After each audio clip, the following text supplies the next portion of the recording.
So I'm trying to not panic about the fact that summer is over and we are one step closer to winter. I'm trying to live in the now and embrace autumn, fall. It's here, and I actually love autumn. Today I'm going to bring you along as I do different things around my house, as I make different food, do some cleaning, and we also make our way to a local farm stand, a farm to pick some apples. I'm making some delicious chili, some applesauce, because I think applesauce is going to be Lizzie's first food. Yeah, the weather has just been beautiful here up north. So with all that being said, let's hop into our autumnal activities. So I've made this granola before. It is absolutely amazing. It is a chocolate granola.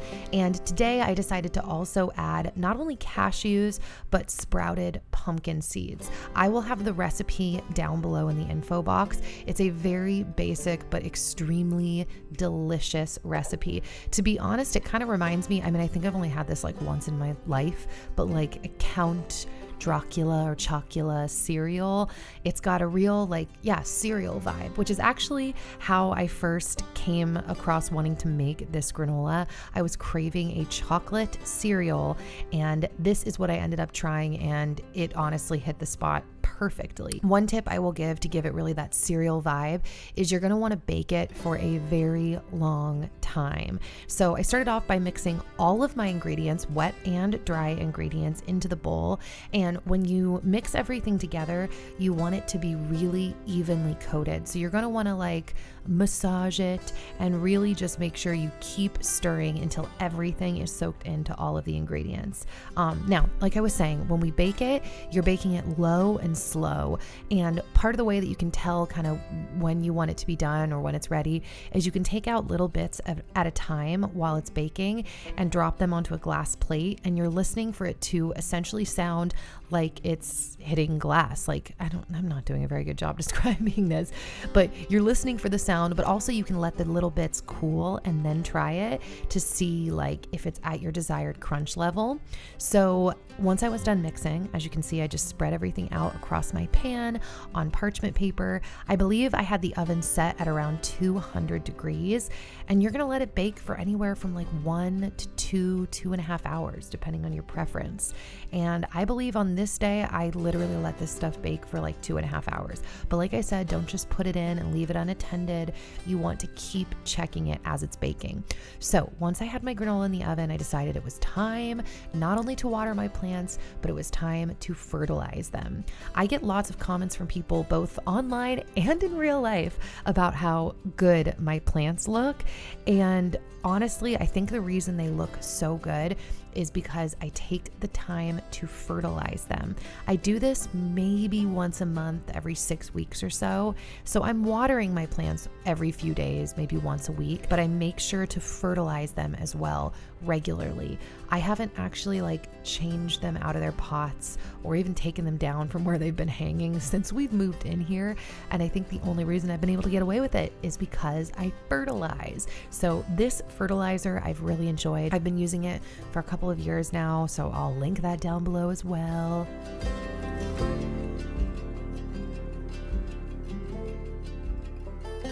I had a friend once who told me that they really liked houseplants, but they didn't want their house to look like a jungle. And I gasped because I was like, that's exactly what I want my house to look like. I want my house to be a jungle. And I have to say, I almost feel that way even more so now living up north, because I'm telling you, it is so awesome in the dead of winter when everything is just covered in ice and snow to have a house that is full of greenery, not only what it does for your psychology to look around and see green, but also, we all know this, that plants help to clean and purify the air. So even though every day in the colder months, I make sure to open up my windows and let my house air out and get some fresh air, it still just feels good knowing that I have all of this greenery around the house helping to, clean the air, give more oxygen to the air. I don't know how we want to word that.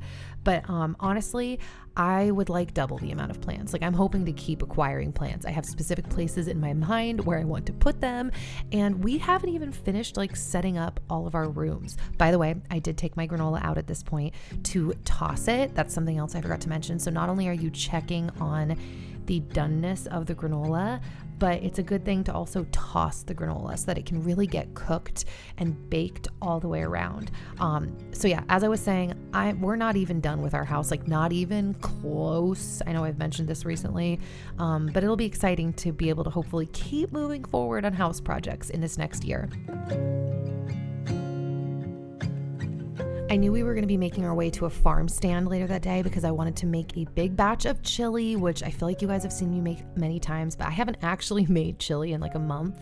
And now that the weather is actually starting to cool, I really wanted to make some. So I mixed together my chili seasoning because I make my chili seasoning at home, and I mixed that up, got that all prepared. And while I was doing that, Dan was actually making corn because we did have some leftover corn from a trip a few days earlier to the farm stand. We've been eating corn like crazy for the last few weeks because we have a couple of farm stands. How many times can I say farm stands?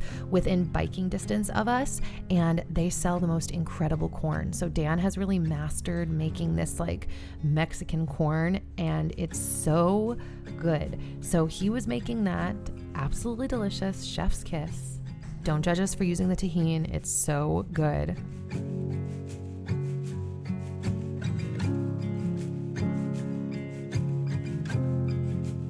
By the way, even though we were going to have chili later that day, we also decided we wanted to make some nachos. So, I've been on such a nacho kick, guys. So I was making some pico de gallo with some tomatoes that I also had left over from the farm stand. So good. By the way, I've mentioned this before, but Masa makes the best chips for nachos, not only because they're just basic ingredients, it's corn, beef tallow, and salt, but their chips stay super crunchy. Like even when you pack on the toppings, they're just so crunchy. So their chips are more pricey than chips you're going to find at the grocery store, but you're also not going to find chips like this at the grocery store with such simple ingredients. The corn is heirloom organic corn, and it's just really high quality. So if you're someone like me who's been trying to avoid seed oils, I cannot recommend the Masa chips enough. And I have a discount code. If you use my name, Nikki Philippi, you can get 20% off of your order. So as always, as long as I can remember, I'll have that down in the info box as well. So once I chopped up my tomatoes, I also diced up some white sweet onions. And people have asked me if I have a recipe for my pico. Obviously, one day, if I ever get around to putting out my cookbook, guys, just cheer me on, but don't hold your breath. It's going to take a minute. I do want to release it though one day. I will have a pico in the book because I feel like this is so me. I'm always making salsas, but honestly, a lot of the times when I'm making it in videos, I'm kind of alternating how I'm making them.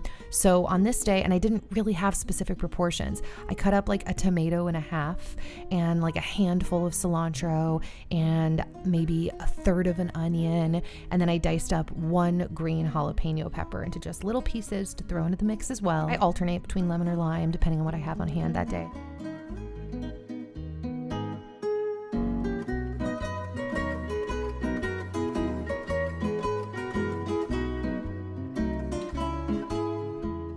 Then I added some garlic powder because I felt like it, and some salt, tossed it all up, and then I had to step over and try Dan's corn because I just had to eat it. I have to dive in. I can't even wait for the nachos to be done. Here we go, Dan.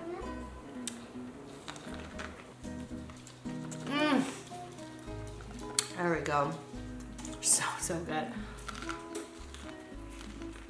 By the way, there are my nachos. Yes, they are as good, if not better, than they look. And that is Tapatio that I like squirted on top, in case you're wondering. So after I ate my food, I decided on this day it was time to do a fridge clean out, because we all need to do a fridge clean out from time to time. And I tend to avoid it. I get very like, I don't want to do a fridge clean out. But I told myself, you're going to feel so much better when it's clean, Nikki.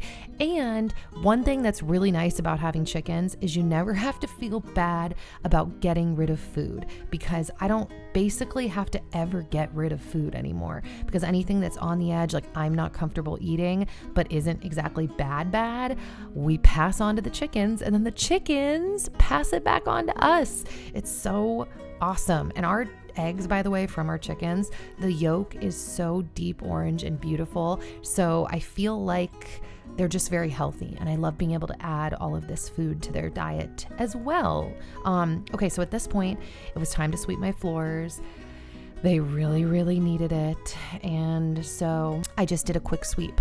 One little trick, like productivity trick, is if there's tasks you're avoiding doing around the house, this is like an old trick, right? You're going to be like, wow, super inventive, Nikki, but still I'm sharing it just to remind you, or in case you haven't thought of this by some chance. All you have to do is just commit to doing 2 to 5 minutes. Just pick a number, set a timer, and tell yourself, hey, this isn't a big deal. I'm just going to do 2 minutes. And a lot of the times what will happen is either the 2 minutes will spur you on to wanting to do more and your attitude will kind of change, or you'll just do the 2 minutes and it's shocking how much you can truly get done in 2 minutes. So tasks like these that maybe you're like me and you don't find them super fun, cleaning your fridge, sweeping your floor, etc., try the timer trick. It really can help with your maybe feelings of avoidance towards an issue.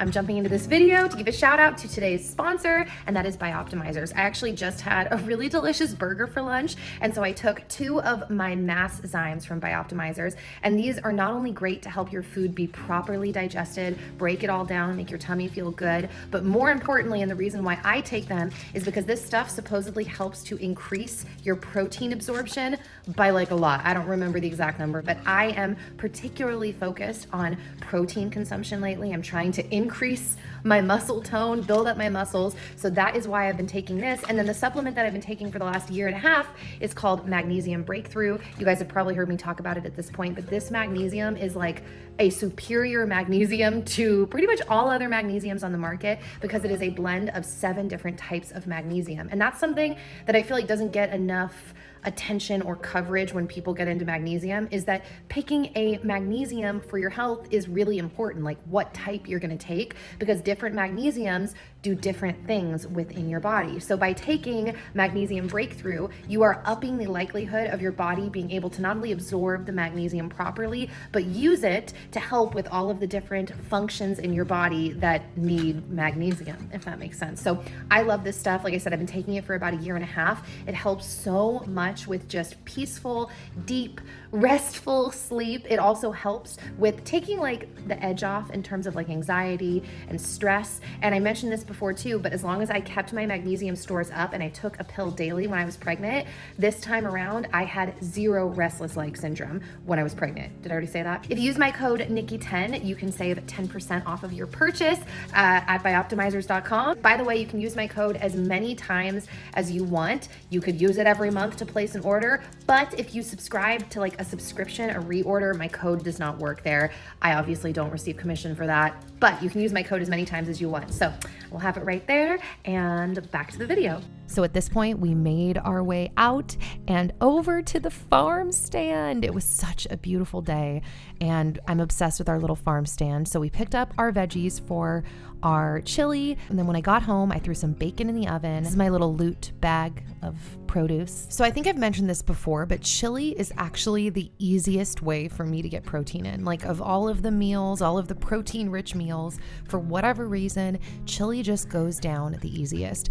I think if I had to guess why, it's because of the excessive amount of veggies that I put in as well. Like I do really well with protein on salad, but for whatever reason, especially postpartum, chili has been my top craving. So on this day, I was really excited to be able to use produce from our local farm stand. All of these peppers, all of the corn that I use in the chili, it is all grown like within 5 minutes of my house or less, 5 minutes of a bike ride away from my house.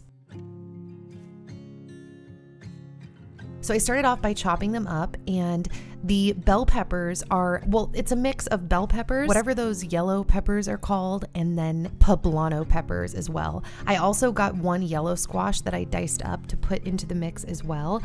Also, when I make my chili, I like to dice up my veggies really, really small. I probably should invest in one of those veggie dicers at some point because definitely my hands feel it by the end of all of this chopping. But just as a generalization, I like my chili to have everything like minced or diced very small so that each bite, each spoonful has a variety of veggies and meat on the chili.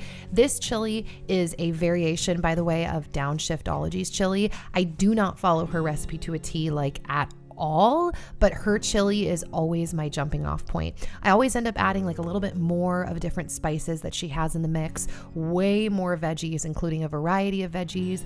I also tend to add more bone broth seasoning packages, and I make my chili more like a soup. I also add in different meats. So I do beef and sausage. I also do more bacon than she calls for. And I also like to do like beef hot dogs. I know that sounds weird, but the texture of them cut into little fours, like you cut the hot dog in half and then you cut the half in half, so it's quartered pieces. I really like that as well in the chili. I also tend to add some liquid smoke. By the way, this red bell pepper was from my mom's garden. It was tiny, but I had to use it. And yeah, I just like a lot of produce, like I mentioned in my chili, but I also like a lot of meat because, like I already mentioned, this, for whatever reason, is the easiest meal for me to get protein in. I can just go to town. And when I make my chili, I like to add a big heaping spoonful of sour cream. And also, speaking of small bites, as you can see, I am sauteing up my beef and my sausage. And as it is cooking, I like to take this little, I don't even know what this device is called. Someone please tell me. And I squash the meat, and it makes it so that the meat is broken into small pieces rather than large chunks. So once I did that, it was time to start the veggies, and I started off by throwing in my onion. And then after I did the onion for a bit, which by the way, I cook it in bacon grease, then I threw in my minced or my crushed garlic, and I cooked that up for a minute or so. Once that had a chance to heat up, I added in all of my corn. Man, I mean, I'm fine with frozen corn and chili, but this fresh corn was so good. Spoiler alert, this chili was incredible. And then I threw in all of my veggies to the mix as well, and I let those cook down for a little bit in my pot.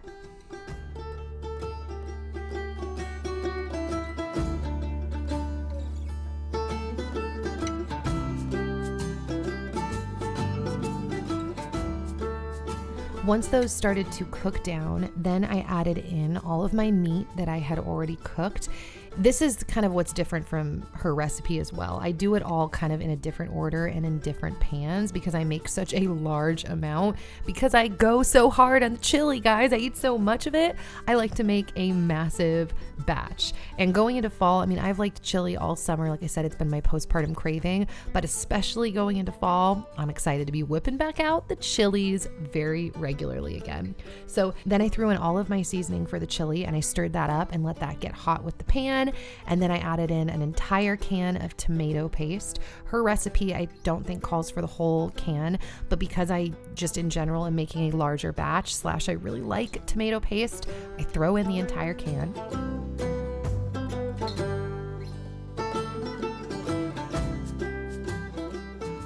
Then I threw in 2 cans of fire roasted tomatoes. Making sure they're fire roasted actually legitimately makes a difference in the flavor. I think that it adds like a warmth and just a fire roasted flavor. Then I added in a few glasses of water because I have not been like adding in cartons of bone broth lately. I've been doing these little packages of bone broth that you can buy. Well, I think I buy them at Costco actually, and they're delicious and they're great. I mean, you can use these to add flavor and protein to a lot of different meals, but it's just very convenient to have on hand in the cupboard. And I think I put like 3 packets of this stuff in there, not only for flavor, but like I said, also for extra protein. I don't know if I got this on camera, but I also added in some honey as well. And then I threw a bay leaf into the mix, which Dan always makes fun of me. He's like, oh, don't forget the bay leaf. He thinks it does nothing. I disagree. I think it actually does a lot. And then I like to add in a good amount of the like pickled juice from the pickled jalapenos. And then I almost forgot about all of my beans. So I threw my beans into the mix, and then I let it all get nice and simmery, and it simmered for about a half hour. Now at this point, I remembered that my mom told me I could pick all of her cherry tomatoes to add to the chili as well. So I ran next door and I picked her cherry tomatoes that were ripe, as well as a handful of blackberries that were ripe. We totally failed at our blackberries, by the way. So I picked those though, and it was such a lovely evening. Like the weather has just been so beautiful. And so even just getting outside for like 5 minutes into the garden honestly felt super life-giving.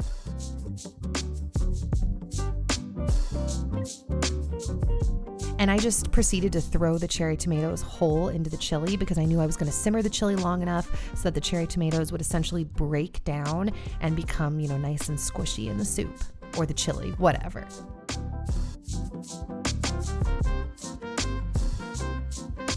So onward to a really awesome fall activity. This is something that I wish we had more of in Idaho, but luckily you can just drive across the border into Washington, and they have so many awesome farms over there in an area called Green Bluff. There's like multiple farms just kind of stationed right next to each other. And on this day, we went to a farm that we've never been to.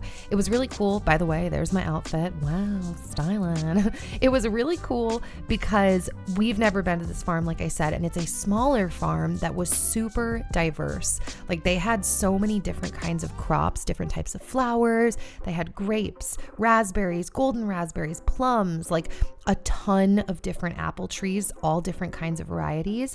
And we just hung out with our friends at the farm. We walked up and down and picked different apples, and also just hung out in the sunshine and played at the front because they had a cute little play area in the grass at the front of the farm. Okay, so we've gone to many different farms here in Washington, like many different times, but we've never been to this farm, and it's so cute. Like literally this feels like a magical situation, and I don't even know that my camera's doing it justice. It's like pure magic and just so beautiful. Look at all the the sunflowers off here yonder in the distance. And there's just so many different types of plants, which is my favorite type of garden. I feel like when you have a bunch of different flowers, there's like raspberries and grapes, and it's so beautiful. Wow. Just all of it. Wow. Going to a farm like this is honestly so inspiring to me because as life moves forward, this is kind of something that I aspire to do. Like not necessarily at this scale, it's still bigger than what I would like to do, but it's closer to the size of what I would like. And I would really love a little orchard one day. I would really love a variety-filled farm. Like it could be small, but I would like multiple different fruit trees, lots of berry bushes, a flower garden, all that jazz. And whenever I get a chance to go do something like this, I am just reminded and inspired how much I love having food just at your fingertips. I think it's such a rarity these days, especially to me. It's very novel and exciting, and I really hope that we're able to continue to figure out how to homestead more and more with the land that we've been given as time goes on. So I decided to feed my starter in this day because I just needed to feed it and I wanted to make bread the next day, but I also was kind of in that baking mindset because I was already making buns for our burgers that night. So I fed my starter 1 to 1 to 1. That's pretty much how I feed my starter all the time. And because it was later in the day and I was trying to speed it up, I actually put it in my oven with just the light on. So no, like the oven wasn't on, but the light was on. And I decided to make some applesauce because I not only decided that would be a good use of the apples, but I decided that that was going to be baby's first food. So I took a mix, like a variety of the apples that we picked, and I started off by peeling them. And the recipe that I ended up going on to make was kind of like jumping off a recipe I saw on Pinterest, kind of doing my own thing. My mom made so much applesauce growing up, and she really just told me like, do whatever you want, follow your gut.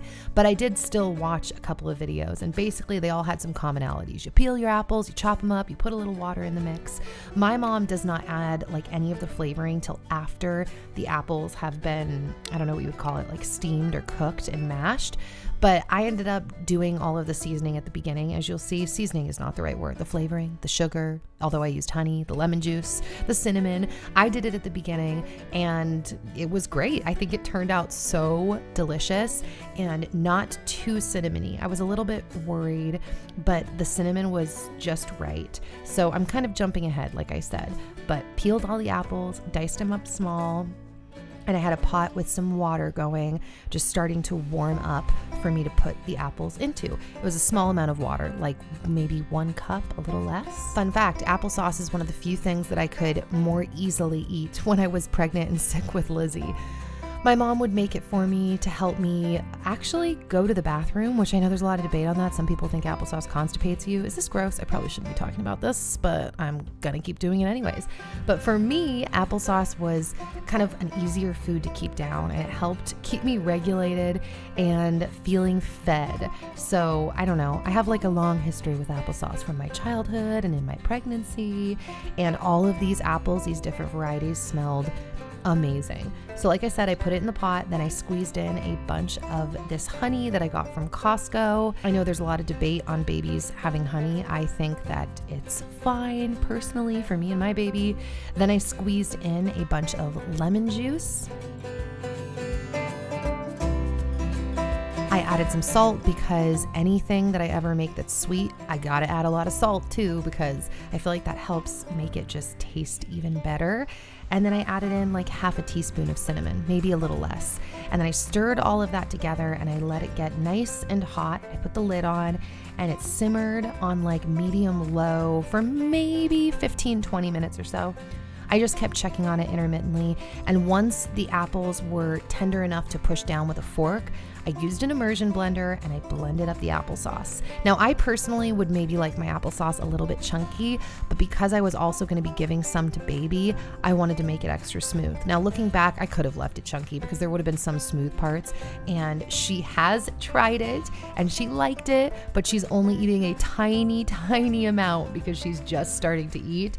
So I'm realizing I could have left some chunks in there for me, but it's fine. It's still really, really good smooth, but I'm probably going to end up freezing some because I don't know if I'm going to eat applesauce that fast.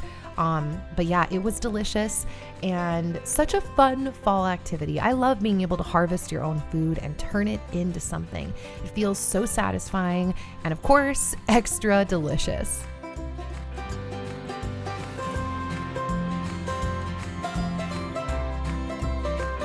I thought I'd show you, by the way, because I felt so accomplished. My burger buns rose perfectly. The last 2 times I made burger buns, I totally messed them up. So this was like a quick, get out the camera kind of moment. Like I had to show you guys because I was very excited. After they rose, I took my egg whites and I brushed the egg whites on to the burger bun with my little brush and then baked them in the oven. And I don't think I got a picture of them done, but they came out perfectly. And let me tell you, our burgers were delicious. These were nice and fluffy, but the crust was chef's kiss. So I hope that you guys enjoyed today's vlog. Happy fall. It's basically fall. And I hope that you're able to enjoy the weather near you, any fun fall activities. If you're having a hard time right now in life, I want you guys to know that just like as an audience, as a subscriber base, I am praying over all of you. And I will, God willing, see you guys back here soon with another new video. Bye.